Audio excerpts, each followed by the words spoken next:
Contraindication, যে কখন এই অপারেশনটা আমরা করব, তাই না? কি কিতে এগুলো আমরা ক্লিনিক্যাল ক্লাসে বলছি, তাই না? আমরা কি করি পরীক্ষা নিরীক্ষা কি করি, সিবিসি করি না? কেন করি? হিমোগ্লোবিন যদি 10 গ্রাম পার ডেল নিতে থাকে সেক্ষেত্রে আমরা অপারেশন কি করি না। তাহলে সেক্ষেত্রে একটা ইন্ডিকেশন কি, যদি পেশেন্টটা অ্যানিমিক থাকে, পেশেন্টটা অ্যানিমিক থাকে, কেন করি না? কারণ ব্লিডিং যদি বেশি হয় সেক্ষেত্রে পেশেন্ট শকে চলে যাবে। আর কি হয়, যেহেতু অ্যানিমিক তার হিলিং প্রসিডিউর কি ডিলেড হবে, আর কি হবে, চান্স অফ ইনফেকশনের বেশি হবে, মোর কমপ্লিকেশন হবে। প্রত্যেকটা কথা জিজ্ঞেস করবে যে সিবিসি তুমি কেন করছো। সিবিসি আমরা অনেকগুলো কারণে করি। এক নাম্বার 1 হচ্ছে কি, আবার হিমোগ্লোবিনটা দেখি যে patient is either anaemic or anaemic হলে আমরা কি করব, অপারেশন করব না, কিভাবে করব? ব্লাড ট্রান্সফিউশন কে বলবো, ব্লাড ট্রান্সফিউশন দিয়ে অপারেশন করা হয়, তো এটা রুটিন অপারেশন 2 মাস পরে করব, তাই না? তাহলে আমরা কি করি, animated correction by diet and nutrition বা আর কি আয়রন সাপ্লিমেন্ট দিয়ে আমরা কারেকশন করি। প্লাস একেবারেই কথাটা বলবো না যে ব্লাড দিয়ে আমরা টনসিল অপারেশন কখনোই করি না, কথা বুঝছো? এটা একটা রুটিন অপারেশন, তো 15 দিন পরে বললে কোনো সমস্যা নেই, সমস্যা আছে? তাহলে টনসিলেক্টমি, ক্রনিক টনসিলাইটিস থাকলে রোগী মরবে না, কিন্তু ব্লাড ট্রান্সফিউশন হাজার কি হবে, রোগী মরে যাবে। তাহলে এটা কখনো মুখে বলা যাবে না যে ব্লাড দিয়ে আমরা টনসিল অপারেশন করব, বলো sir it's a routine operation. হ্যাঁ, আমরা আপনার কারেকশন বাই কি নিউট্রিশন আর সাপ্লিমেন্ট আমরা এনিমে কারেকশন করে করব। তাহলে হিমোগ্লোবিন লেভেল কত, এই কথাগুলো কিন্তু তোমার প্রসেসের সাথে চলে আসবে, যে তুমি যে অ্যানিমিয়া বললা দুটো লেভেলটা কত। তাহলে মেল ফিমেল পার্টিকুলার, মেল কত, মেল আমরা বলি স্ট্যান্ডার্ড হচ্ছে 14 to 16 gram per day, female কত 1 পয়েন্ট কম 13 to 15 বলতে পারো, 13 to 15। এই যে এখানে ফিমেল গুলো বসে আছে একটারও 13 পেবে না, হ্যাঁ বা 10 11 11 11। তাহলে আমরা 10 এর উপরে হইলে এটা স্ট্যান্ডার্ড ধরে নিই। কারণ আমাদের মেয়েদের আসলে কি ইন জেনারেল অ্যানিমিক থাকে, কথা বুঝতে? তাহলে প্রথম কন্ট্রাইন্ডিকেশন কি, অ্যানিমিক। সেকেন্ড কন্ট্রাইন্ডিকেশন কি, যদি সারাউন্ডিং কোনো ইনফেকশন থাকে, তাই না? যে টনসিলাইটিস আছে, ফেরিঞ্জাইটিস আছে, তার রেসপিরেটরি ইনফেকশন আছে, তার সাইনাসাইটিস আছে, সারাউন্ডিং কোনো ইনফেকশন থাকলে আমরা অপারেশন করি না। অপারেশন করলে কি হবে, তাহলে কন্ট্রাইন্ডিকেশন যে বলবা প্রত্যেকটা আবার তোমার এক্সপ্লেনেশন চাইবে যে কেন বলবা। তাহলে একটা ইনফেকশন থাকলে কি হবে, ব্লাড ভেসেলস গুলো কি থাকে, ডাইলেট থাকে। অপারেশন করলে কি হবে, ব্লিডিং বেশি হবে। আর তুমি একটা ইনফেকশনের জায়গায় অপারেশন করলা, তারপর অপারেশনের জায়গায় ইনফেকশনের চান্স কম না বেশি থাকবে, অনেক বেশি থাকবে, তাই না? প্লাস যে তোমার লোকাল ইনফেকশনটা কি ফ্লেয়ার হবে, চারিদিকে আরো ছড়াবে, ঠিক আছে? তাহলে কি ব্লিডিং বেশি হবে, chance of infection and more complication. যার জন্য আমরা সারাউন্ডিং কোনো ইনফেকশনে আমরা কি অপারেশনটা করব না। তাহলে প্রত্যেকটা বলার সাথে সাথে আমরা বলি যে কন্ট্রাইন্ডিকেশন কি কি, প্রত্যেকটা বলার সাথে সাথে তোমাকে আনসার দিতে হবে। আমরা শুধু কোথাবাগের মতো অ্যানিমিয়া এগুলো জিজ্ঞেস করব, এনিমিয়া কেন করবে না, সারাউন্ডিং ইনফেকশন কেন করবে না। থার্ড কি, ব্লিডিং ডিসঅর্ডার, ঠিক আছে? ব্লিডিং ডিসঅর্ডার আইদার ক্লটিং আর কি ব্লিডিং, তাই না? তাই কখন হয় এগুলা, ব্লিডিং ডিসঅর্ডার কেন করবে না, তাই কি হবে, কোন হাতে যাবে, মোর চান্স অফ প্রাইমারি, মোর যদি ব্লিডিং বন্ধই করতে হবে সেক্ষেত্রে কি হবে, প্রেশার শকে চলে যাবে, তাই না? তাহলে bleeding disorder, clotting disorder. Bleeding disorder কি কি আছে,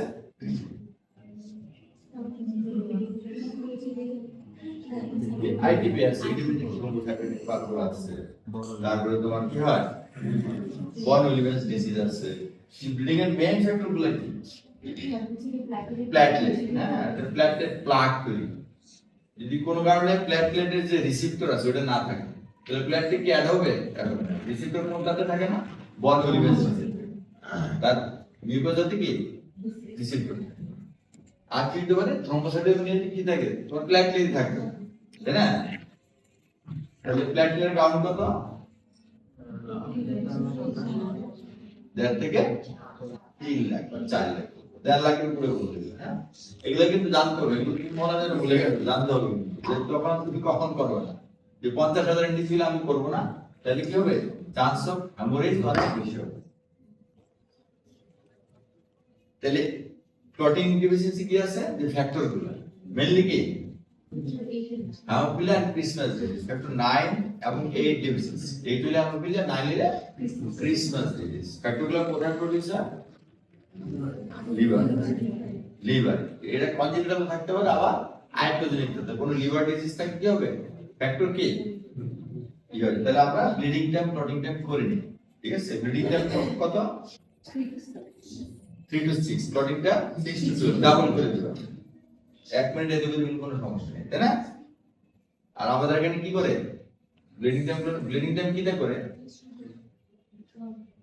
দেখছো কখনো? এটা প্র্যাকটিক্যালি করে ব্লিডিং কি দেয় করে ক্লটিং পেপার দেয় করে, তাই না? আর ইয়াতে কি ক্লটিং কিভাবে দেখে? একটা মাইক্রো ক্যাপিলারি দিয়ে মাইমাকে দেখে যে তার ব্রিজ তৈরি হবে। কেন তোমরা প্র্যাকটিক্যাল করে আসছো না পড়তে আছে, তাই না? তাহলে ব্লিডিং টাইম আগে ক্লটিং টাইম পরে, তাই না? 3 to 6, 6 to 12। তাহলে তোমাকে জিজ্ঞেস করবে, আমি যে কোনো কথা বলতেছি প্রত্যেকটা পরীক্ষা হলে জিজ্ঞেস করবে। তোমাকে জিজ্ঞেস করা হবে যে একটা পেশেন্টের ক্লটিং ডেফিসিয়েন্সি আছে, ক্লটিং টাইম বেশি আছে, কিন্তু অপারেশন 100% ইন্ডিকেটেড, কিভাবে করবে? অপারেশন করতে হবে, তাহলে কিভাবে করবে?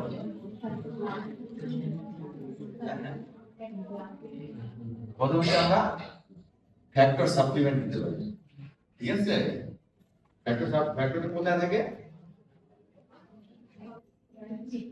আলাদা করে ফ্যাক্টর, যে ব্লাড কিন্তু এখন দুনিয়াতে হোল ব্লাড দেওয়া হয় না, খুব কম।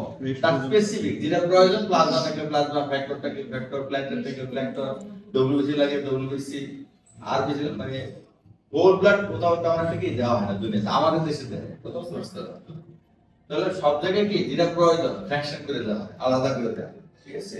তাহলে ফ্যাক্টর সাপ্লিমেন্ট দিয়ে আমরা করতে পারি। ফ্যাক্টর সাপ্লিমেন্ট যদি আলাদা করতে না পারি, ফ্যাট ব্লাড দিতে পারি। আর কি হতে আমরা লেজার দিয়ে করবো, কি দিয়া? লেজার অথবা কোবলিশন, লেজার অথবা কোবলিশন, লেজার অথবা কোবলিশন, বাইপোলার দিয়ে করা যায়, লেজার কোবলিশন বা বাইপোলার। লেজার মানে কি?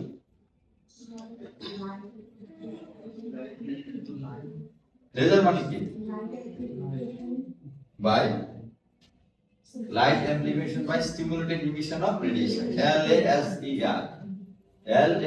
LASER, light amplification by stimulated emission of radiation.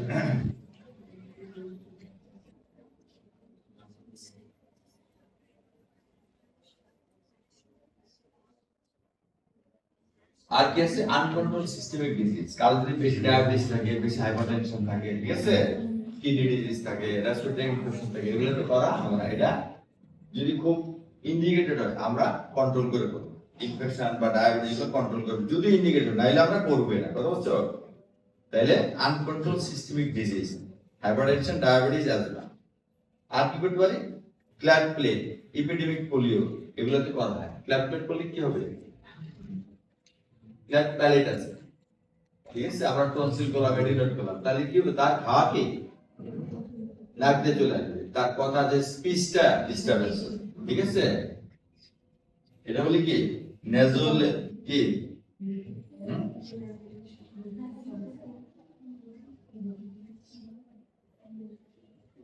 Last কি ডিউরিং মেনস্ট্রুয়েশন। ডিউরিং মেনস্ট্রুয়েশন আমরা করি না, কেন করি না? মেয়েদের এটা জিজ্ঞেস করা হয় যে মেনস্ট্রুয়েশন কেন আমরা করি না, কেন করি না?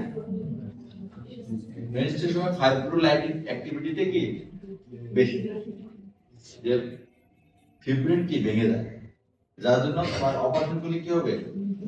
তার ব্লিডিং এর চান্স বেশি থাকে। তাহলে কি বলবা যে মেনস্ট্রুয়েশন কেন করা হয় না?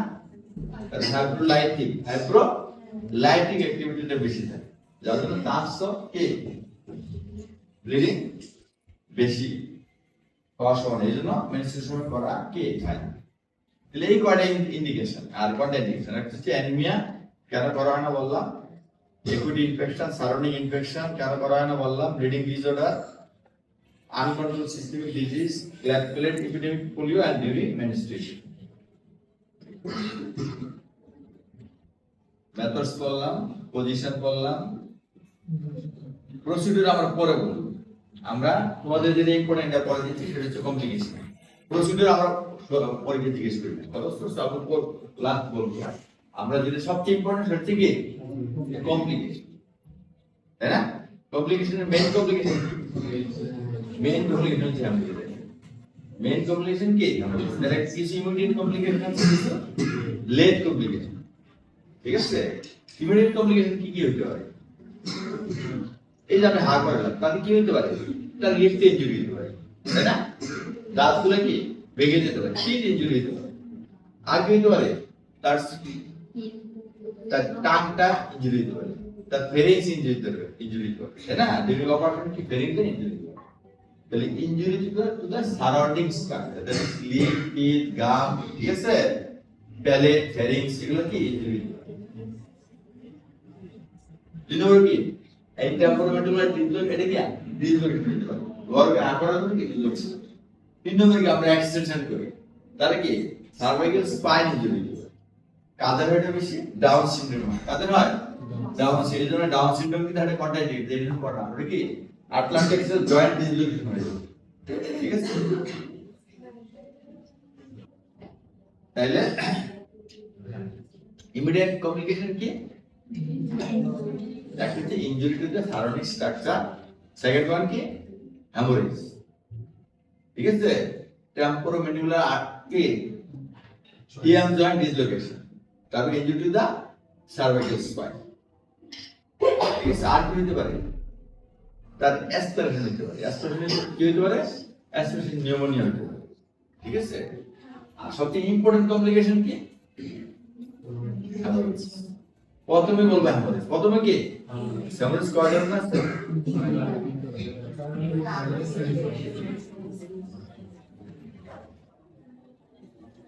আমি প্রসিডিউর আসছি, হ্যাঁ, কোনটা রেখে কোনটা বলি তাহলে। তাহলে প্রথমে কি হ্যামোরেজ। হ্যামোরেজ কয়জন আছে? হ্যামোরেজ কয়জন আছে? Primary reaction. প্রাইমারি মানে কি? এটা তোমরা যতজন আছো প্রত্যেকই কোশ্চেনটা পাবে। হ্যামোরেজ কয়জন আছে? তিনজন। Primary, reactionary and secondary. এগুলোতে কি প্রশ্নগুলো জিজ্ঞেস করি আমরা? যে প্রাইমারি কাকে বলে, রিঅ্যাকশনারি কাকে বলে, সেকেন্ডারি কাকে বলে, নাম্বার 1। নাম্বার 2 কেন হয়, what are the causes of primary, reactionary, secondary hemorrhage. Number 3 how you will manage, ঠিক আছে?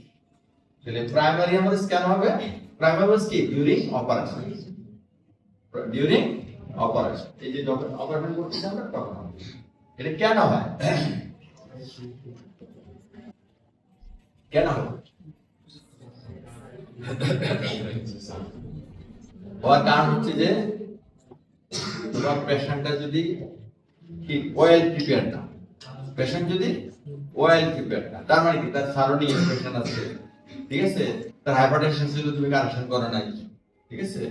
নাম্বার 3 কি? যে নতুন সার্জন সারাউন্ডিং কে লিসেন করতে গিয়ে তুমি নিচের মাসুল ক্যাপসুল গুলো ইনজুরি করবে, সারাউন্ডিং ইনজুরি করবে, rough surgeon, new surgeon, rough surgeon. Fourth one কি? যে নিচে কোনো কি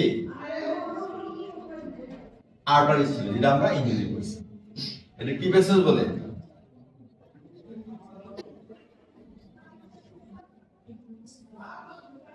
যে অ্যাবনরমাল একটা ব্লাড সাপ্লাই ছিল, আর্টারি ছিল যেটা আমরা ইনজুরি করছি। দেখি না ইভেন ইন্টারনাল কার্ডিয়াক আর্টারি থাকতে পারে, ইন্টারনাল কার্ডিয়াক এটা বলি কি অ্যাবারেন্ট ভেসেলস, কি বলে?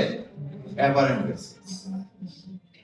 তাহলে ইল প্রিপেয়ার পেশেন্ট, ইল প্রিপেয়ার পেশেন্ট, তার ইনফেকশন আছে, ইনফেকশন কন্ট্রোল করে নাই, হাইপারটেনশন আছে, হাইপারটেনশন কন্ট্রোল করে নাই, নাম্বার 1 নাম্বার 2 কি rough surgery the surrounding injury হলো নাম্বার 3 কি অ্যাবারেন্ট বেসিস নাম্বার 4 কি যে অ্যানেস্থেটিক কমপ্লিকেশন যে অ্যানেস্থেসিয়া যে নতুন সে তোমার কি ডিউরিং এই যখন পেশেন্টটা তার কি মেইনটেনেন্স যে অ্যানেস্থেসিয়া এটা করতে পারতেছে না ডিউরিং অ্যানেস্থেসিয়া যদি প্রেসার হয়ে যায় ঠিক আছে এই কারণগুলোর জন্য কি হয় তো প্রাইমারি হেমারেজ তাহলে প্রাইমারি ম্যানেজ করব কিভাবে আমরা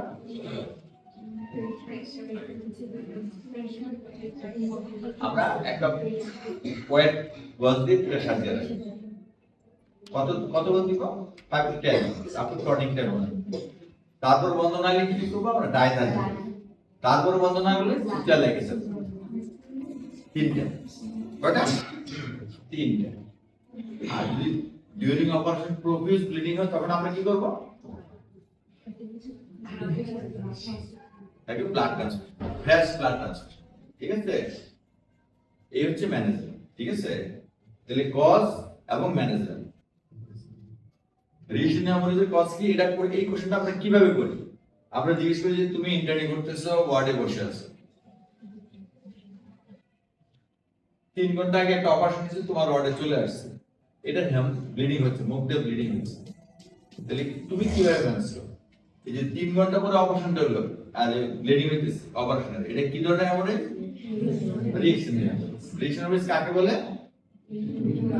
যে পোস্ট অপারেটিভ জোন থেকে আপ টু 24 ঘন্টা মধ্যে অপারেশনের 24 ঘন্টা মধ্যে যে ব্লিডিংটা হবে সেটা কি রিঅ্যাকশন এটা আমরা ইনডিরেক্টলি জিজ্ঞেস করি যে তুমি ওয়ার্ডে বসে আছো কিভাবে ম্যানেজ করবে তাহলে কিভাবে ম্যানেজ করবে কারণ কি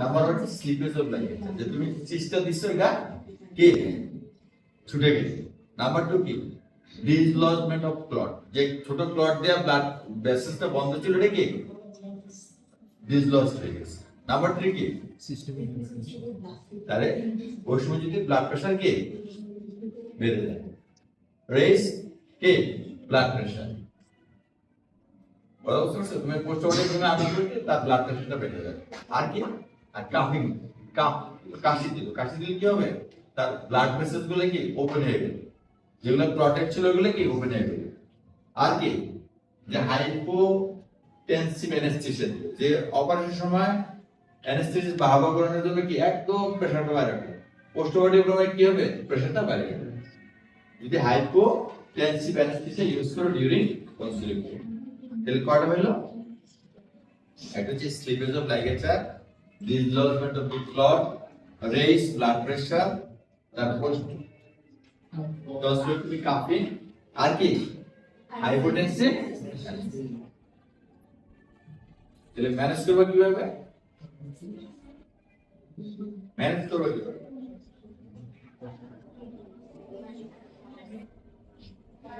তুমি ইন্টার্নিস্ট তুমি কিন্তু স্পেশালিস্ট তাই না তুমি কিভাবে ম্যানেজ করবে তোমাকে প্রাথমিক ম্যানেজমেন্টে জানতে হবে নাম্বার 1 কি হাইড্রোজেন পারঅক্সাইড গার্গেল করো ঠিক আছে প্রথমে তুমি একটু আইডেন্টিফাই করার চেষ্টা করো যে কোন প্রসা থেকে আসছে তাই না প্রথমে তুমি কনফার্ম হতে যে আইডেন্ট ব্লিডিং হচ্ছে কিনা কোথা থেকে আসছে কোন প্রসা থেকে আসছে হ্যাঁ তুমি এক্সামিন করবা আর কি করবা তার র্যাপিড ভাইটাল অ্যাসেসমেন্ট করবা পালস ব্লাড প্রেসারটা দেখে নিবা ঠিক আছে র্যাপিড ভাইটাল অ্যাসেসমেন্ট এর দ্রুত ডিলে করা যাবে না খুব দ্রুত র্যাপিড ভাইটাল অ্যাসেসমেন্ট নাম্বার ঠিক একটা হেডলাইন দিয়ে তুমি তার প্রশ্নটা একটু করলা ঠিক আছে একদম সিরিয়ালি লিখো প্রশ্নটা দেখার পরে কি হলো যদি ক্লট থাকে কি থাকে যদি ক্লট থাকে ফার্স্ট ওয়ান কি ক্লটটা রিমুভ করতে হবে কেন ক্লটটা রিমুভ করব যে ক্লট থাকলে ভেসেলসটা ওপেন থাকে এটা কি কন্টাক্ট করে ক্লোজ হতে পারবে তাহলে তোমাকে ফার্স্ট ওয়ান কি রিমুভাল অফ দ্য ক্লটে কি হবে ভেসেলসটা কি কন্টাক্ট করবে আর ক্লট থাকলে ভেসেল কন্টাক্ট করতে পারবে ঠিক আছে সেকেন্ড ওয়ান কি হাইড্রোজেন পারঅক্সাইড গার্গেল ঠিক আছে হাইড্রোজেন পারঅক্সাইড গার্গেল করলে কি হবে ওখানে সুপার অক্সাইড তৈরি হবে সুপার অক্সাইড হলে কি হবে মাসে কনসেন্ট্রেশন ঠিক আছে তারপর নাম্বার 3 কি তুমি একটা ওয়াইড গজ দিয়ে প্রসাতে কি চাপ দিতে রাখবে pressure on bleeding process by কি ওয়াইড গজ কয় minute 10 minutes up to clotting time, ঠিক আছে? তারপরে বন্ধ হলো না, তারপর তুমি কি করবা? দুটো কাজ করবে। একটা হচ্ছে তোমার রেসপেক্টিভ কনসালটেন্টকে ফোন করবে, ঠিক আছে? নাম্বার 2 ওটি ইনচার্জকে ফোন করবে যে একটা পেশেন্ট আসতেছে, আপনি ওটি রেডি করেন, ট্রলি রেডি করেন, ঠিক আছে? তারপরে সার্জন আসার পরে ব্লিডিং বন্ধ হচ্ছে না, কোথায় নিয়ে যাবা? Operation theatre. অপারেশন থিয়েটারে সার্জন কি করবে? ঠিক আছে, তুমি আইডিয়ালি বলবা under general anaesthesia either bipolar diagnosis অথবা সুচার লাইগেসিনটা আপনার ব্লিডিংটা বন্ধ করবে, ঠিক আছে? আইডিয়ালি মানে প্র্যাকটিক্যালি এটা করা না। প্র্যাকটিক্যালি কি করি আমরা?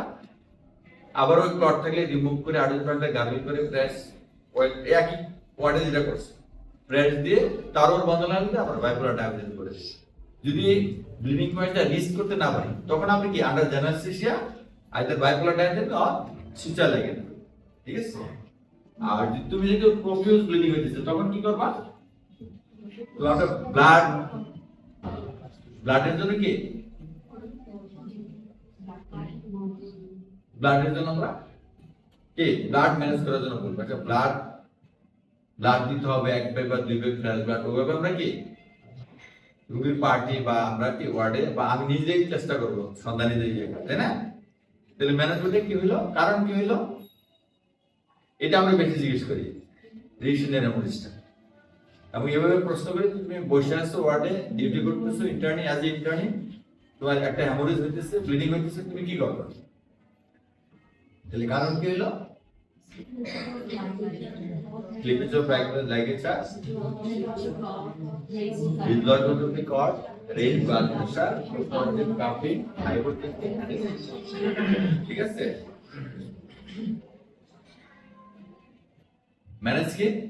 ম্যানেজমেন্ট কি? আমি প্রথমে আইডেন্টিফাই করব ইয়েস মানে তার হেমোরেজ আছে কি নাই, নাম্বার 1। নাম্বার 2 কি হবে? Rapid vital assessment. নাম্বার 3 করব হার্টের রিমুভাল অফ ক্লট। তারপরে কি করব? ওয়েট গজ দিয়ে 10 মিনিটস প্রেস করে রাখব, ঠিক আছে? তারপর বন্ধ না হলে কি করব? দুইটা ফোন করব, একটা রেসপেক্টিভ কনসালটেন্ট আর সার্জন, আর কি ওটি ইনচার্জ। একটা কথা যেন এদিক ওদিক না পরীক্ষা করে ওটি ইনচার্জ, ঠিক আছে? ওটি ইনচার্জ কি বলবো? এটা ইমার্জেন্সি পেশেন্ট আছে, ওটি রেডি করে দেব। আমরা কোথায় ট্রান্সফার করব?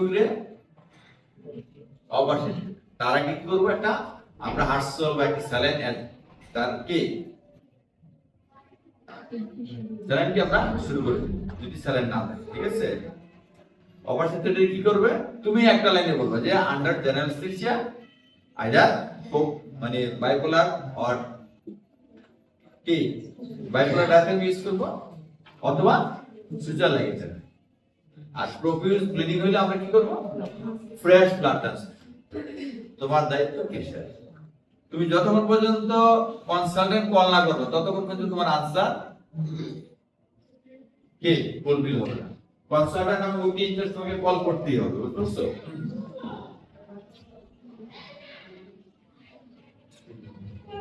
বাকি হলো কি সেকেন্ডারি। সেকেন্ডারি মানে কোথায় হয়? হসপিটালে না বাড়িতে? বাড়িতে। আমরা প্রশ্ন করি কিভাবে যে একটা রোগী তোমাকে ফোন করলো, তুমি ইন্টারনেটে বলে যাবে যে তার 5 দিন আগে টনসিল অপারেশন হয়েছে। কয়দিন আগে? 5 দিন আগে টনসিল অপারেশন। তার এখন ব্লিডিং হচ্ছে, মুখ দিয়ে ব্লিডিং হচ্ছে। এখন স্যার আমি কি করব? তাহলে তুমি কি বলবা? Very good, immediate hospitalisation. কোনো আর এদিক ওদিক না, ইমিডিয়েট হসপিটালাইজেশন। এক হসপিটালে আসার পরে কি করব? সাথে সাথে এটা কি তুমি আইভি চ্যানেল ওপেন করবে। তার র্যাপিড আগের মতো র্যাপিড তুমি ভাইটাল অ্যাসেসমেন্ট করবা, তার পোস্টারটা দেখবা, ক্লট থাকলে রিমুভ করবে একই রকম ভাবে কি রিমুভ করবা, একটা অপারেশন থিয়েটারের মধ্যে নিয়ে যাবে।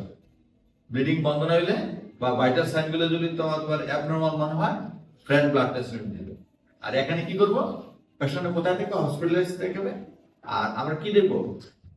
একটা parenteral antibiotic, parenteral broad spectrum antibiotic, ঠিক আছে? তাহলে প্রথম কথা কি ইমিডিয়েট হসপিটালাইজেশন, যে আপনি তাড়াতাড়ি হসপিটালে নিয়ে আসেন, ঠিক আছে? বাড়িতে এটা চিকিৎসা করা যাবে না, করলে কি হবে? রোগী কিন্তু মরে যাবে হেমোরেজিক শকে। হেমোরেজিক, ঠিক আছে। ইমিডিয়েট হসপিটালাইজেশন, হসপিটালে আসার পরে একটা আইভি চ্যানেল ওপেন করবা, ইমিডিয়েট তার ভাইটাল সাইনগুলোকে দেখবা, আবার আগের মতো কি ক্লট থাকলে রিমুভ করবা, প্রেস করে রাখবা, আর্জেন্ট পার্টসে গার্গেল করবা, ঠিক আছে।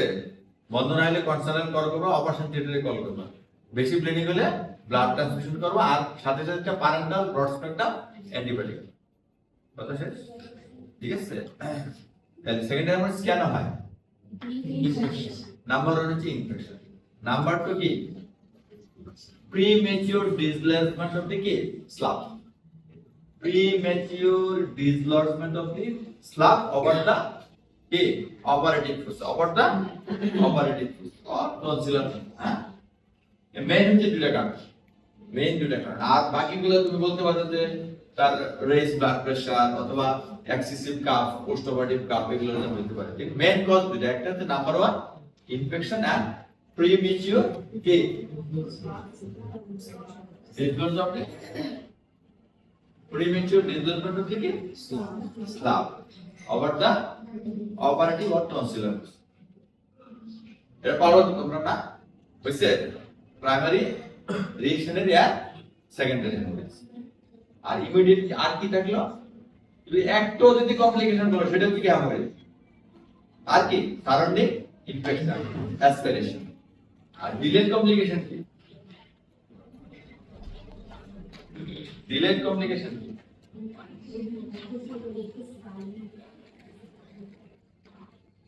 ডিলেড কমপ্লিকেশন হচ্ছে যে তোমার টনসিলার যদি একটু রেমনেন্ট থাকে সেটা কি হবে? Recurrent tonsillar. আর কি হতে পারে? যে বট গাছ নাই আর নিচের গাছগুলো কি হবে? বড় হবে। তাহলে কি হবে? যে প্যালেটাইন টনসিল নাই, সারাউন্ডিং কি টনসিল আছে? লিঙ্গুয়াল টনসিল আছে, ফ্যারিঞ্জিয়াল ব্যান্ডস আছে, এগুলো কি হবে? হাইপারট্রফি। তাহলে মেইন হচ্ছে হাইপারট্রফি, লিঙ্গুয়াল টনসিল। ওগুলো তো পেশেন্ট কি করবে? যে আমার গলায় কি যেন লাগে, তার একটা কি অ্যাবনরমাল সেন্সেশন হবে, ক্রিটি সেন্সেশন হবে, ঠিক আছে। আর কি হতে পারে? ক্রনিক ফ্যারিঞ্জাইটিস দিতে পারে। আর কি হতে পারে? আর রায়ানোলেলিয়া অ্যাপার্টা, না শব্দটা কি? রায়ানোলেলিয়া অ্যাপার্টা, দুটো শব্দ আছে, রায়ানোলেলিয়া অ্যাপার্টা আর হচ্ছে রায়ানোলেলিয়া ক্লোজা, ঠিক আছে। আর অ্যাপার্টা মানে কি? তার ফেরিংসটা, নেজোফেরিংসটা ওয়াইড হয়ে যাবে, যার আমরা খাইতে গেলে কি হবে? নেজোফেরিঞ্জা কি রিগার্জিটেশন হবে, নেজোফেরিঞ্জা রিগার্জিটেশন। এটা কি বলে? রায়ানোলেলিয়া অ্যাপার্টা।